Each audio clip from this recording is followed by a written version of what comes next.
Je pense que pour réussir en immobilier, il faut absolument t'entourer d'un réseau de professionnels, des agents immobiliers, un notaire, des banquiers, des artisans, et tu as tout à fait raison. C'est ultra important de savoir bien s'entourer quand on démarre. Mais il y a un réseau que tout le monde oublie, que tout le monde met un peu de côté. C'est un réseau que tu as déjà pourtant, qui est juste sous ton nez et qui peut littéralement débloquer des opérations que tu pourrais jamais faire tout seul. Ce réseau, tout simplement, c'est ton entourage, c'est ta famille, tes amis, tes proches. Et dans cette vidéo, je vais te montrer pourquoi ton réseau personnel, c'est peut-être ton plus gros levier actionnable en immobilier, comment l'utiliser intelligemment et comment finalement t'associer avec tes proches sans foutre tes relations en l'air, tout simplement. Dans un premier temps, on va voir le réseau classique, celui dont tout le monde parle, celui qu'il est crucial d'avoir et dont il est très important de comprendre les rouages. Quand tu te lances en immobilier, tu vas avoir besoin de tous ces professionnels autour de toi. Tout d'abord, tu vas voir l'agent immobilier. L'agent immobilier, pas pour ce qu'il a à te proposer en vitrine, mais surtout pour qu'il te prévienne avant que le bien soit en vitrine ou que l'annonce soit mise en ligne. Parce que certaines affaires, certaines très bonnes affaires sont off-market, c'est-à-dire qu'elles ne sont pas sur le marché directement visibles en ligne, et elles partent surtout à ceux qui ont des relations de confiance, qui ont su nouer des relations de confiance avec les agents immo. Comment tu construis cette relation? Tout simplement en entamant des visites, en te présentant, en expliquant ton projet, ta vision. Tu montres que tu es quelqu'un de sérieux, que tu es quelqu'un de professionnel, que tu es structuré, que tu sais où tu vas, que tu as le financement, et finalement tu leur facilites la vie. Tu réponds aux appels, tu te déplaces quand ils te proposent une visite, tu montres que bosser avec toi, c'est pas une perte de temps et qu'ils auront tout à y gagner sur le long terme. Ensuite, tu as le notaire, et là, je vois beaucoup de personnes qui font l'erreur de prendre le notaire vendeur par défaut. Il faut que tu comprennes que ton notaire, c'est quelqu'un qui doit être de ton côté et pas du côté du vendeur. C'est quelqu'un qui doit comprendre l'investissement locatif dans un premier temps, mais également comprendre les montages fiscaux, que ce soit en nom propre ou en société. Un notaire qui puisse te conseiller dans ta structuration, qui puisse être un peu ton gestionnaire de patrimoine finalement. Et surtout un notaire avec lequel tu peux avoir des conversations en toute transparence, qui reste disponible, qui reste à l'écoute, qui est réactif, pas simplement un mec qui te fait juste signer des papiers pour acquérir des biens. Ensuite, tu as le banquier, plutôt les banquiers, parce que tu en auras dans plusieurs banques différentes. J'en ai déjà parlé dans une précédente vidéo, mais ta banque principale, c'est souvent la pire pour te faire financer, parce que ils te connaissent trop, ils connaissent ton profil, ils connaissent ta manière de vivre, ils connaissent tes dépenses, ils savent par exemple que tu as annulé ou tu as changé ta dernière assurance pour en trouver une moins chère ailleurs, donc finalement, tu leur apportes rien, ils n'ont rien à y gagner. Ce que tu veux, c'est ouvrir des relations dans plusieurs banques, des banques où tu es un nouveau client, où tu représentes une opportunité pour eux, une rentrée d'argent, et surtout tu vises des banques où le directeur d'agence a une délégation suffisante pour pouvoir te dire oui sans passer par le comité décisionnaire. Euh, donc c'est quelque chose de très important. Ensuite, tu as les artisans. Les artisans, bien sûr, c'est le nerf de la guerre sur la partie travaux. Un bon artisan, c'est pas juste un mec qui va faire le job et point barre, c'est un mec qui respecte les délais, qui respecte le budget que tu lui as fixé, qui voilà, qui sait reconnaître ses erreurs, qui sait faire des modificatifs, qui est également force de proposition, qui sait te conseiller sur les différents postes. Donc comment tu le trouves? Soit en parlant à des investisseurs, soit en allant sur des plateformes comme Bilic par exemple, que j'ai déjà recommandé. Tu peux lui demander tout à fait voilà, des photos, des vidéos, voire même aller voir des chantiers qu'il a déjà fait, voir si c'est quelqu'un de confiance et qui travaille bien, avec lequel tu vas pouvoir bosser. Ensuite, on a le comptable qui est souvent négligé. Donc ton comptable, au même titre que le notaire, c'est quelqu'un qui doit comprendre ta vision de l'investissement. Il y a plusieurs comptables qui sont spécialisés dans différents domaines. Tu as des comptables qui sont spécialisés en LMNP, LNP, d'autres en société, d'autres sur les déficits fonciers, etc. Donc il faut un comptable qui t'accompagne dans ton choix du montage avant que tu achètes et qui comprenne ta vision de l'investissement. Parce que bon, il faut pas se baser sur une stratégie patrimoniale uniquement sur la partie fiscale, mais c'est pas une décision à prendre au feeling, c'est une décision qui, si elle est mal prise et si t'entoures du mauvais comptable, peut te coûter très cher sur le long terme. Voilà un peu pour tout le réseau pro, j'en ai omis certains, notamment le courtier volontairement, et j'en reparlerai peut-être dans une prochaine vidéo. Voilà, donc le réseau professionnel c'est quand même très important, mais maintenant je vais te parler du réseau que personne ne mentionne jamais et qui peut pourtant tout changer, à savoir donc ton entourage, ta famille et tes amis et tes proches, tes connaissances.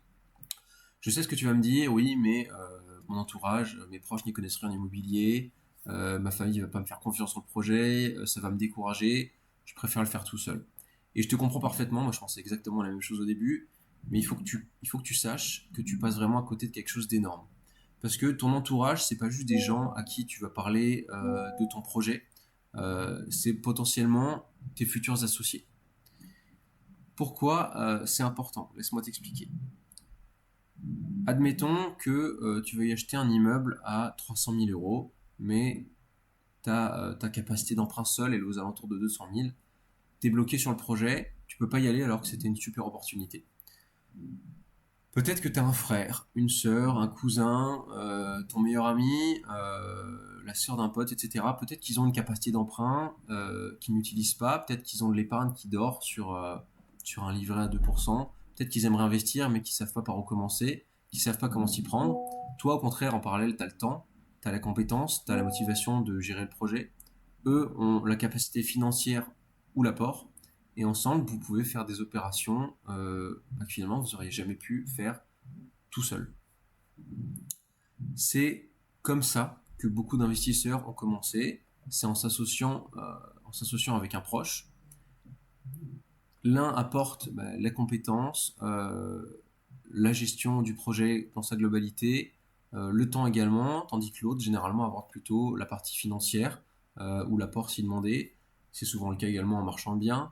Mais là, pour notre cas précis, par exemple, vous montez une SCI à deux, vous achetez, vous partagez les gains et la gestion et vous diluez le risque également.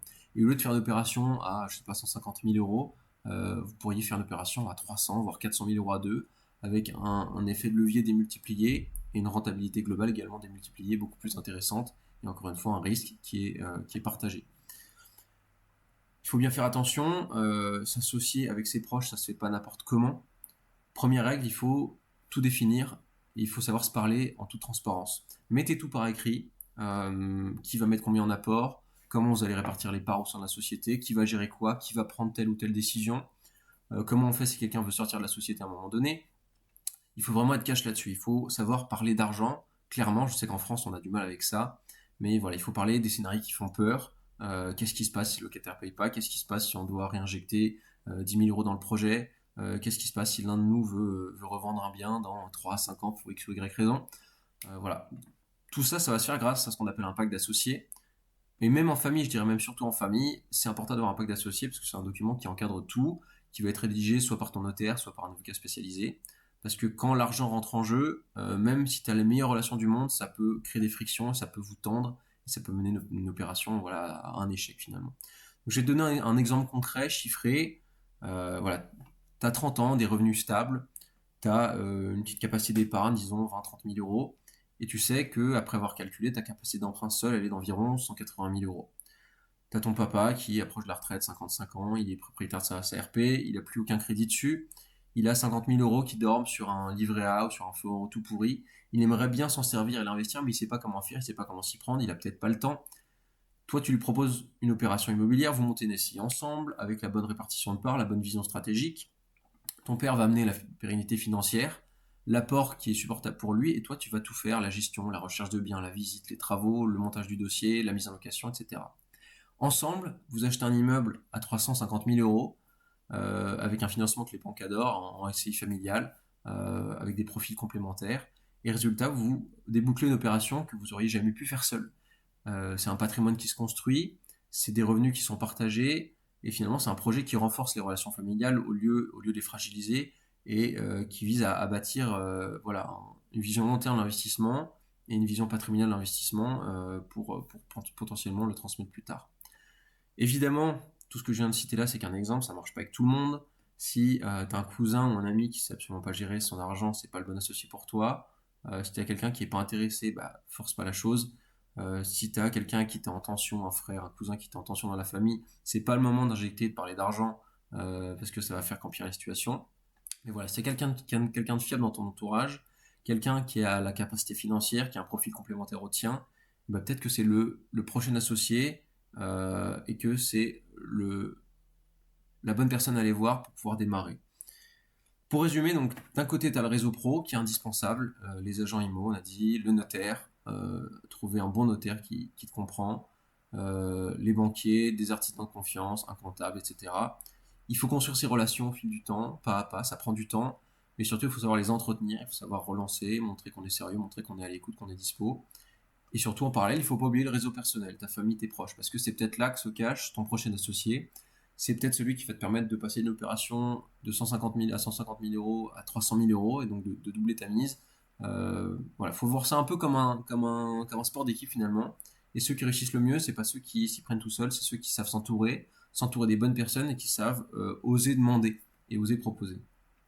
Donc voilà, si tu as du mal à construire ce réseau, si tu sais pas par où commencer finalement, si tu as besoin qu'on structure tout ça avec toi, moi c'est exactement ce que je fais. J'accompagne des gens comme toi en one-one, de la définition de leur stratégie patrimoniale jusqu'à l'encaissement de leur premier loyer.